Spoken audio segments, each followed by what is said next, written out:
Bigre! Une histoire de France à vivre de l'intérieur pour les petits, les curieux ou les deux à la fois.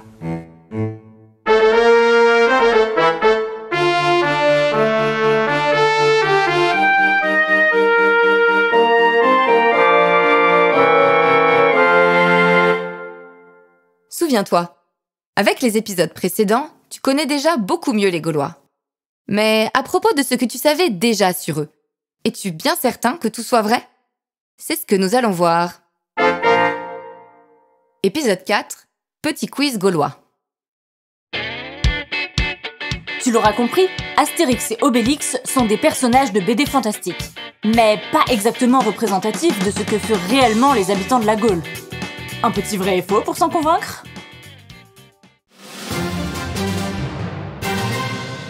Du sanglier à tous les repas. Faux! Les Gaulois savent toujours chasser le gibier, bien sûr, mais la viande grillée qu'ils préfèrent est surtout celle des animaux qu'ils élèvent. Les Gaulois se chamaillent tout le temps. Vrai! C'est le cas tout au moins des très nombreux petits États qui constituent la Gaule. Entre eux se nouent des rivalités, des dépendances et des alliances, et leurs limites recoupent plus ou moins celles des départements créés plus tard par la Révolution. D'ailleurs, on reconnaît dans le nom de leurs habitants les noms de certaines villes actuelles. Tenez, est-ce qu'on ne devine pas Paris dans le nom des Parisis? Ou encore Nîmes dans le nom des Nemnettes?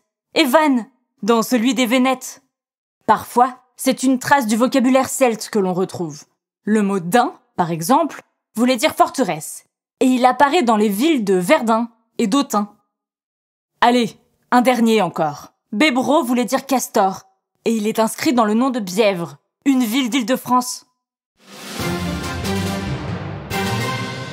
Des forêts immenses, denses et inexplorées. Faux! Ces agriculteurs chevronnés ont largement coupé les arbres pour les remplacer par de vastes champs à cultiver. Des banquets joyeux où les villageois se rassemblent et festoient. Vrai! Pour le coup, chez les Celtes, ils sont même très importants et se donnent à de multiples occasions. À la fin d'une réunion politique, à l'occasion d'une fête religieuse, de funérailles ou de naissance, les banquiers permettaient aux plus puissants de montrer leur prestige en distribuant des richesses. Toutefois, pas de barde bâillonnée, puisqu'au contraire, ces poètes chantaient les victoires militaires et les légendes locales. Le druide est un des personnages les plus importants du village et fabrique de la potion magique pour cogner les Romains. Vrai et faux. Personnage important, oui. Potion magique, non, hélas. Ils ont toutefois un pouvoir considérable, car ils sont au centre de la vie de leur peuple.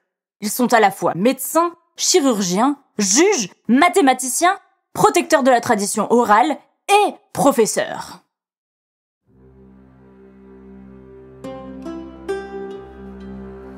Honore les dieux, fuis le mal, pratique la bravoure.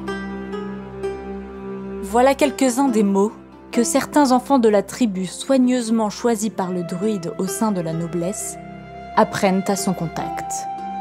Ces enfants, mot après mot, doivent répéter, répéter et répéter encore pour que chaque parcelle de connaissances enseignées soit acquise et assimilée. C'est laborieux. Et ça ne devait pas être tous les jours très amusant, mais être choisi par le druide est un immense privilège. C'est tenir entre ses mains le pouvoir d'un savoir qui n'est conservé qu'oralement. Car les Gaulois n'écrivent pas. Soyons clairs, ils connaissent l'écriture puisqu'ils ont des rapports fréquents avec leurs voisins grecs et romains. Mais ils ne la pratiquent pas, ou très peu. Extrêmement cultivés, certains druides entretiennent même des relations avec d'autres savants. Ainsi, le druide Diviciac, reconnu et apprécié de César lui-même, se rend à Rome, en 58 avant Jésus-Christ. L'occasion pour lui de parler devant les sénateurs, mais aussi de loger chez Cicéron, un penseur très célèbre, qui l'éblouit par ses connaissances en astronomie et en astrologie. Ces druides très puissants au sein de leur tribu essayent aussi d'éviter les guerres entre les peuples celtes. Pour cela, ils inventent des lois communes et lancent des projets collectifs en se réunissant au pays des Carnutes, entre Chartres et Orléans. C'est comme ça qu'est né le réseau de routes pavées dont nous avons déjà parlé. Et ce n'est pas tout. Tu savais que les druides lisent l'avenir dans les astres et qu'ils doivent s'occuper de plus de 400 dieux? Ils les servent dans de vrais temples au sein de villes parfois très grandes. Ainsi, Teutathès, dieu guerrier et de la tribu, Pélénos, le dieu solaire, Taranis, maître du ciel, du tonnerre et de la foudre, Ésus, dieu forestier, Cernunnos, maître du bétail et de la faune sauvage, sont ceux que nous connaissons le mieux. Les chênes sont vénérés, et le gui aurait servi de remède contre tous les poisons. Et les Romains dans tout ça? Ils ne sont pas loin, rassure-toi. Tu te souviens que les Gaulois leur vendaient déjà de la viande, par exemple, et leur achetaient beaucoup de vin et des objets d'art. Eh bien, les Romains sont aussi tout près géographiquement. Depuis quelques années déjà, en 122 avant Jésus-Christ, ils ont fondé une province au sud de la Gaule, la Narbonnaise. Elle leur permet de relier l'Espagne, déjà conquise, à l'Italie. Et ils l'ont appelée Provincia Romana. Mais oui, c'est la province. Oui, c'est ça, pour une partie tout au moins. Et le reste, pour eux, se nomme la Gaule chevelue. Le nom n'a rien à voir avec les crânes de ses habitants, mais simplement, elle est plus boisée que la Gaule méditerranéenne. D'accord. Donc en fait, les relations entre les Gaulois et les Romains sont bien plus anciennes que la guerre des Gaules. Eh oui, et on peut même remonter au 6e siècle avant Jésus-Christ pour trouver les prémices de ces liens avec le monde méditerranéen.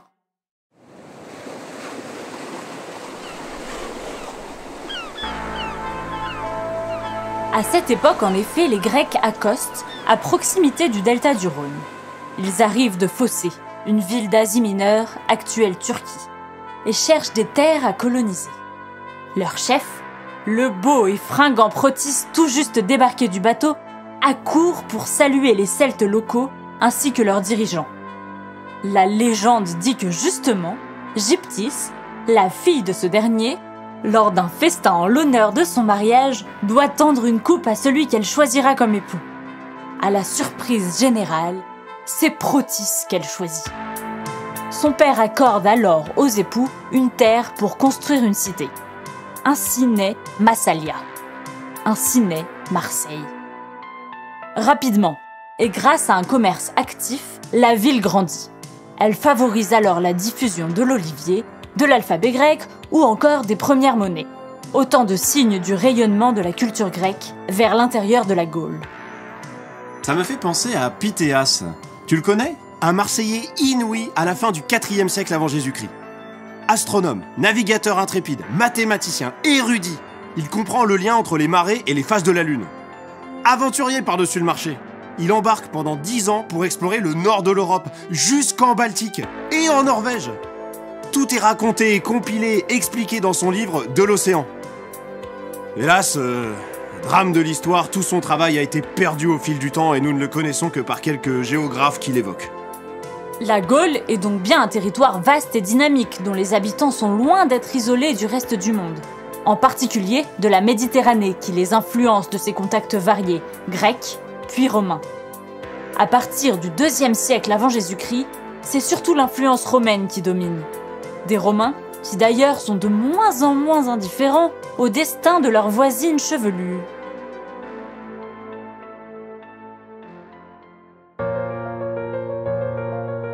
Est-ce que vous entendez sonner les trompettes de la guerre? Bucina, Cornu et Carnix? La réponse au prochain épisode. À bientôt. Il y a du monde derrière cet épisode. Music Lab pour le studio, la technique et le montage, Alexandre Lubecht pour le mastering, Hélène Rassendren et Tituan Huitric pour les voix, Hélène Disson pour le générique, Biclose et Creative Commons pour la musique, et moi, Clémence Demoulin-Vaught pour le texte. Tout cela avec le soutien exceptionnel d'Antoine Frangeau et de l'Éléphant Junior, revue de culture générale pour les enfants de 9 à 13 ans. Bigre! Une histoire de de France à vivre de l'intérieur pour les petits, les curieux Ou les deux à la fois.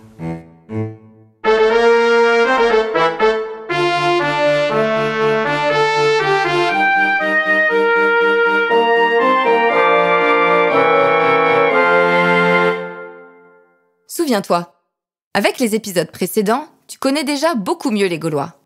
Mais à propos de ce que tu savais déjà sur eux, es-tu bien certain que tout soit vrai? C'est ce que nous allons voir. Épisode 4, petit quiz gaulois.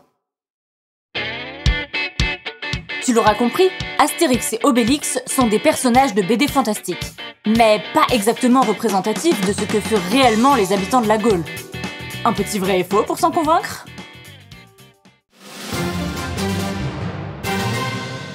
Du sanglier à tous les repas. Faux! Les Gaulois savent toujours chasser le gibier, bien sûr, mais la viande grillée qu'ils préfèrent est surtout celle des animaux qu'ils élèvent. Les Gaulois se chamaillent tout le temps. Vrai! C'est le cas tout au moins des très nombreux petits États qui constituent la Gaule. Entre eux se nouent des rivalités, des dépendances et des alliances, et leurs limites recoupent plus ou moins celles des départements créés plus tard par la Révolution. D'ailleurs, on reconnaît dans le nom de leurs habitants les noms de certaines villes actuelles. Tenez, est-ce qu'on ne devine pas Paris dans le nom des Parisis? Ou encore Nîmes dans le nom des Nemnettes? Et Vannes dans celui des Vénètes? Parfois, c'est une trace du vocabulaire celte que l'on retrouve. Le mot daim, par exemple, voulait dire forteresse, et il apparaît dans les villes de Verdun et d'Autun. Allez, un dernier encore. Bébro voulait dire castor, et il est inscrit dans le nom de Bièvre, une ville d'Île-de-France. Des forêts immenses, denses et inexplorées.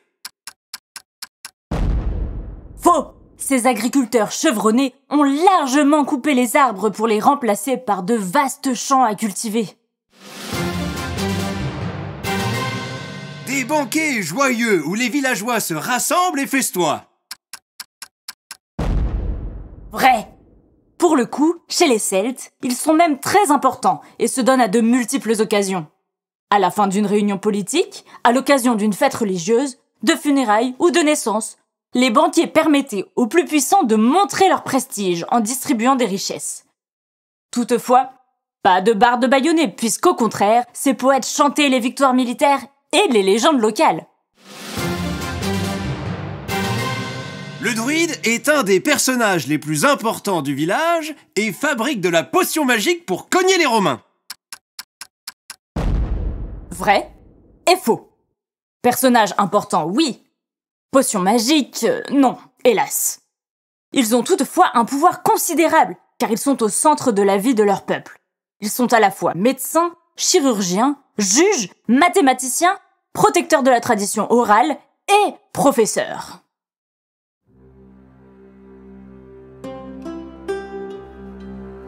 Honore les dieux, fuis le mal, pratique la bravoure. Voilà quelques-uns des mots que certains enfants de la tribu soigneusement choisis par le druide au sein de la noblesse apprennent à son contact. Ces enfants, mot après mot, doivent répéter et répéter encore pour que chaque parcelle de connaissances enseignées soit acquise et assimilée. C'est laborieux. Et ça ne devait pas être tous les jours très amusant, mais être choisi par le druide est un immense privilège. C'est tenir entre ses mains le pouvoir d'un savoir qui n'est conservé qu'oralement. Car les Gaulois n'écrivent pas. Soyons clairs, ils connaissent l'écriture puisqu'ils ont des rapports fréquents avec leurs voisins grecs et romains. Mais ils ne la pratiquent pas, ou très peu. Extrêmement cultivés, certains druides entretiennent même des relations avec d'autres savants. Ainsi, le druide Diviciac, reconnu et apprécié de César lui-même, se rend à Rome, en 58 avant Jésus-Christ. L'occasion pour lui de parler devant les sénateurs, mais aussi de loger chez Cicéron, un penseur très célèbre, qui l'éblouit par ses connaissances en astronomie et en astrologie. Ces druides, très puissants au sein de leur tribu, essayent aussi d'éviter les guerres entre les peuples celtes. Pour cela, ils inventent des lois communes et lancent des projets collectifs en se réunissant au pays des Carnutes, entre Chartres et Orléans. C'est comme ça qu'est né le réseau de routes pavées dont nous avons déjà parlé. Et ce n'est pas tout. Tu savais que les druides lisent l'avenir dans les astres et qu'ils doivent s'occuper de plus de 400 dieux? Ils les servent dans de vrais temples au sein de villes parfois très grandes. Ainsi, Teutathès, dieu guerrier et de la tribu, Pélénos, le dieu solaire, Taranis, maître du ciel, du tonnerre et de la foudre, Ésus, dieu forestier, Cernunnos, maître du bétail et de la faune sauvage, sont ceux que nous connaissons le mieux. Les chênes sont vénérés, et le gui aurait servi de remède contre tous les poisons. Et les Romains dans tout ça? Ils ne sont pas loin, rassure-toi. Tu te souviens que les Gaulois leur vendaient déjà de la viande, par exemple, et leur achetaient beaucoup de vin et des objets d'art. Eh bien, les Romains sont aussi tout près géographiquement. Depuis quelques années déjà, en 122 avant Jésus-Christ, ils ont fondé une province au sud de la Gaule, la Narbonnaise. Elle leur permet de relier l'Espagne, déjà conquise, à l'Italie. Et ils l'ont appelée Provincia Romana. Mais oui, c'est la province. Oui, c'est ça, pour une partie tout au moins. Et le reste, pour eux, se nomme la Gaule chevelue. Le nom n'a rien à voir avec les crânes de ses habitants, mais simplement, elle est plus boisée que la Gaule méditerranéenne. D'accord. Donc en fait, les relations entre les Gaulois et les Romains sont bien plus anciennes que la guerre des Gaules. Eh oui, et on peut même remonter au 6e siècle avant Jésus-Christ pour trouver les prémices de ces liens avec le monde méditerranéen.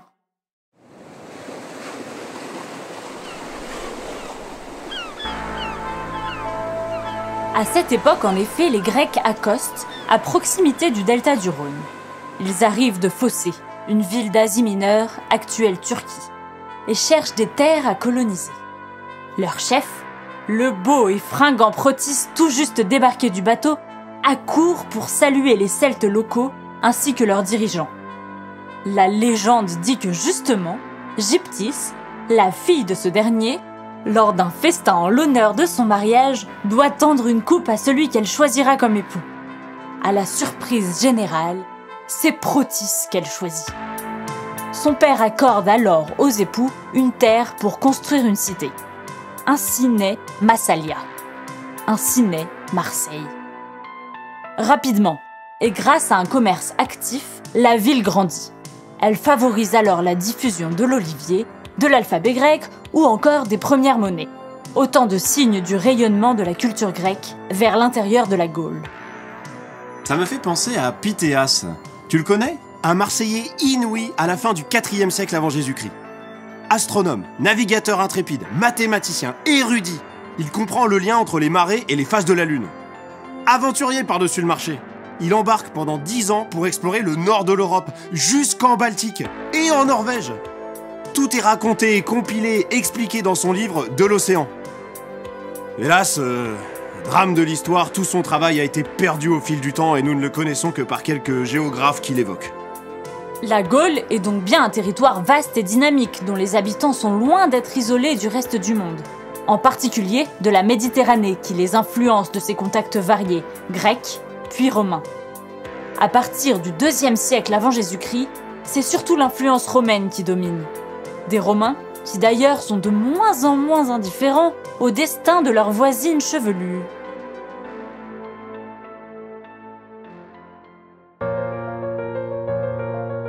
Est-ce que vous entendez sonner les trompettes de la guerre?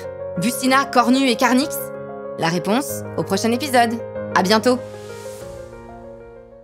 Il y a du monde derrière cet épisode. Music Lab pour le studio, la technique et le montage, Alexandre Lubecht pour le mastering, Hélène Rassendren et Titouan Huitric pour les voix, Hélène Disson pour le générique, Biclose et Creative Commons pour la musique, et moi, Clémence Demoulin-Vaught pour le texte. Tout cela avec le soutien exceptionnel d'Antoine Frangeau et de l'Éléphant Junior, revue de culture générale pour les enfants de 9 à 13 ans.